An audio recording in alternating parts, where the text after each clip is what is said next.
Welcome to Special Meals. புட்டமுது நாம மறந்து போன பாரம்பரிய தின்பண்டங்கள்ல ஒன்று. சிகப்பு அவலை வச்சு கொஞ்சம் வித்தியாசமா, ரொம்ப சுலபமா, கமகமன்னு நெய் வாசனையோட அவல் புட்டமுது எப்படி பண்ணலான்ட்டு பார்க்கலாம். 1 கப் துருவின ஃப்ரெஷ் தேங்காய் எடுத்திருக்கேன். ஃப்ரெஷ் தேங்காய் கிடைக்கலனா காஞ்ச கொப்பரை தேங்காய் துருவல் யூஸ் பண்ணிக்கோங்க. 1/2 கப் பொடிச்ச வெல்லம் எடுத்திருக்கேன். அப்புறம் 2 டீஸ்பூன் நெய் எடுத்திருக்கேன். மிதமான தீயில அடிகனமான பாத்திரத்துல தேங்காவை நல்லா வறுக்க போறோம். தேங்காவை நல்லா பொன்னிறமா வறுக்கிறதால இந்த புட்டமுத 1 வாரம் வரைக்கும் வச்சு சாப்பிடலாம். அடிகனமான பாத்திரத்துல வறுத்தா தேங்காய் கருகி போகாம இருக்கும்.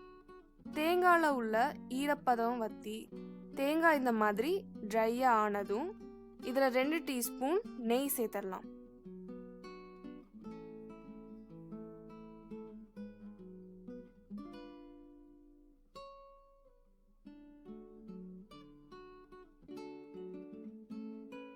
தேங்காய் நல்லா பொன்னிறமாக வறுத்துட்டோம்.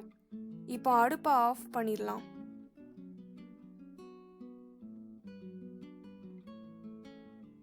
இப்போ இதில் 5 ஏலக்காவை சேர்த்து ஆற வச்சிடலாம்.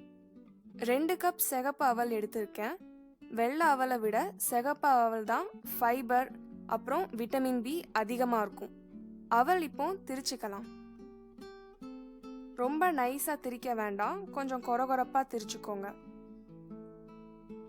இப்போ இதுல நாம வறுத்து ஆற வச்சிருந்த தேங்காய் ஏலக்காய போட்டுடலாம்.